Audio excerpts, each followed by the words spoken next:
Good morning, boys and girls.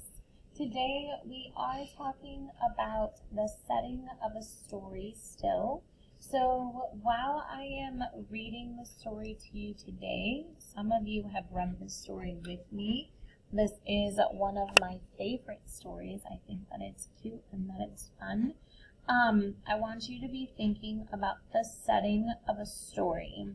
Real quick, think about and then say out loud what you think the setting is.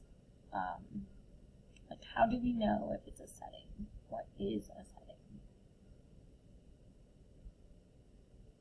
Did you say that a setting is where the story takes place? If you did, you are right.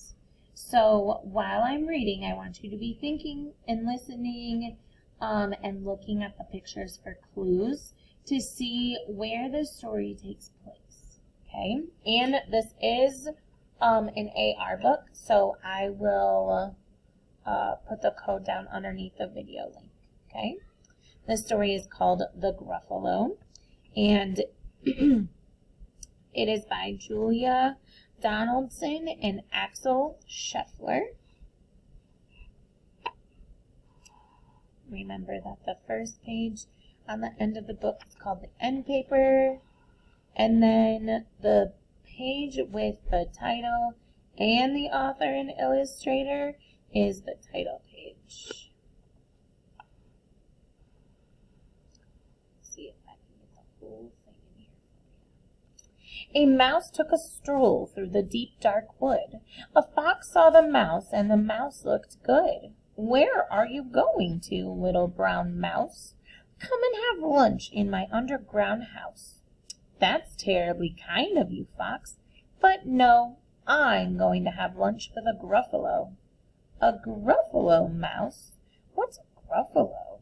"A Gruffalo, Fox? I'm surprised you don't know.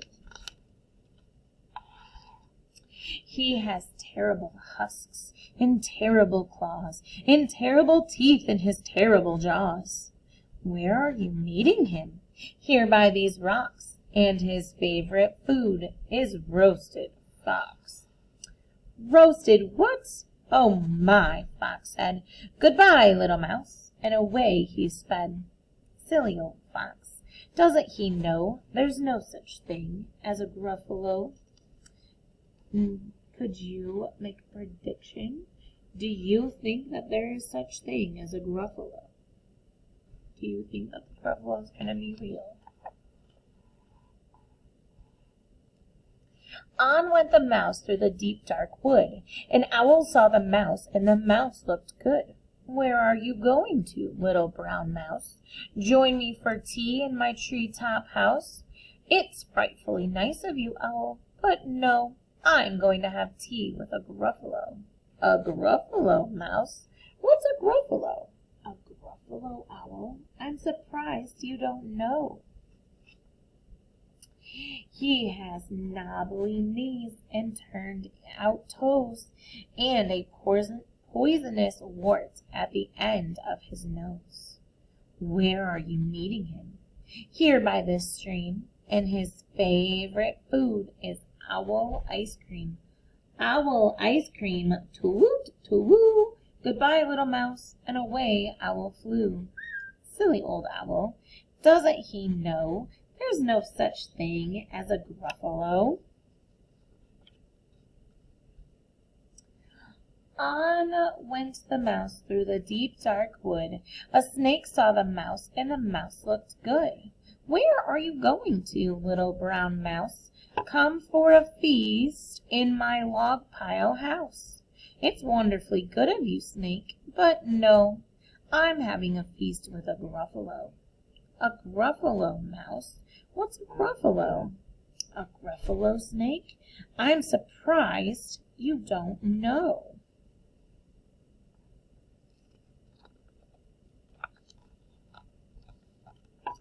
He has orange eyes, his tongue is black, sharp purple prickles cover his back.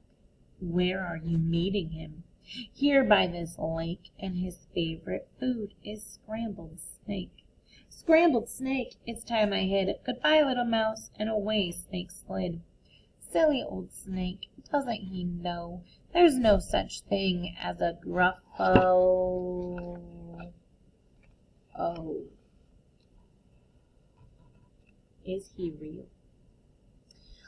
But what is this creature with terrible claws and terrible teeth in his terrible jaws? Are those knobbly knees and turned-out toes? Is that a poisonous wart at the end of its nose? Are those eyes orange? Is that tongue black? Do sharp purple prickles cover its back? Oh, yes. Oh, no. A Gruffalo. My favorite food, a Gruffalo said. You'll taste good on a slice of bread. Good, said the mouse. Don't call me good. I'm the scariest creature in this deep dark wood. Just walk behind me, and soon you'll see. Everyone for miles is afraid of me. Oh, sure, said the Gruffalo, bursting with laughter. You lead the way, and I'll follow after. They hadn't walked far when the Gruffalo said, I hear a slither in the grass ahead. It's Snake, said Mouse. Why, Snake, hello. Snake stared hard at the Gruffalo. Oh, shivers, his Snake. Goodbye, little Mouse, and slid right into his log pile house. You see, said Mouse, I told you. Hard to believe, said the Gruffalo. They walked some more till the Gruffalo said, I hear hooting in the trees ahead. Who's hooting? Do you know? Owl. It's Owl, said Mouse. Why, Owl, hello. Owl stared hard at the Gruffalo. Boo-hoo, screeched Owl. Goodbye, little Mouse, and flew right up to his tree-top house. You see, said Mouse, I told you so. You may be right, said the Gruffalo. They walked some more till the Gruffalo said, I hear paws on the path ahead. It's Fox, said Mouse. Why, hello, Fox. Fox stared hard at the Gruffalo. Oh, help, barked Fox. Goodbye, little Mouse, and scampered into his underground house. Well, Gruffalo, said Mouse, don't you agree? Everyone in the wood is afraid of me, but now my tummy is beginning to rumble, and my favorite food is buffalo crumble. Buffalo crumble, the Gruffalo said, and quick as the wind he turned and fled. What does fled mean? And quick as the wind he turned and fled. He ran away, right? Then all was quiet in the deep, dark woods. The mouse found a nut, and the nut was good. And that is the end. What I would like for you to do to talk about the setting is we're going to accomplish 2 tasks with 1 assignment. So I have my page. Okay, I'm writing my name at the top.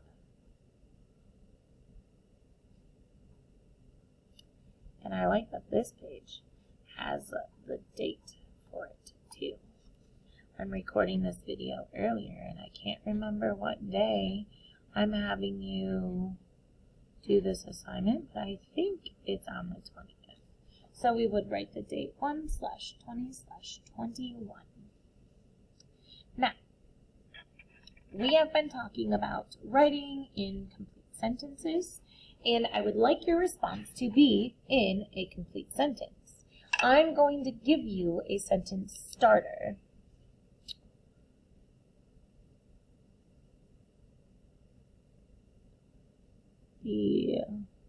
Let me think.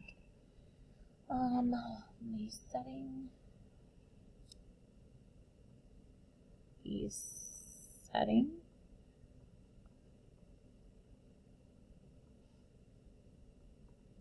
is, okay, the setting is, do I want, I'm going to leave the setting is. I would start my adding of in, but the setting isn't always in, it could be at places. So I'm going to say the setting is, and then I want you to finish that sentence, okay? Then I want you to, I'm going to say my sentence goes till here, okay? So the setting is da-da-da-da-da. Where does this story take place? I can tell because. Okay, and maybe this sentence goes all the way down to the bottom. So, two sentences. The setting of the story is where, or is in where. And then how can you tell? Does the words of the story give you a clue? Does the pictures give you a clue? How do you know where this story takes place at? Okay, so these two complete sentences, this is your two sentence starters. So finish these two sentences and then draw a picture of the setting. So your picture is going to match this first sentence. Where is your setting?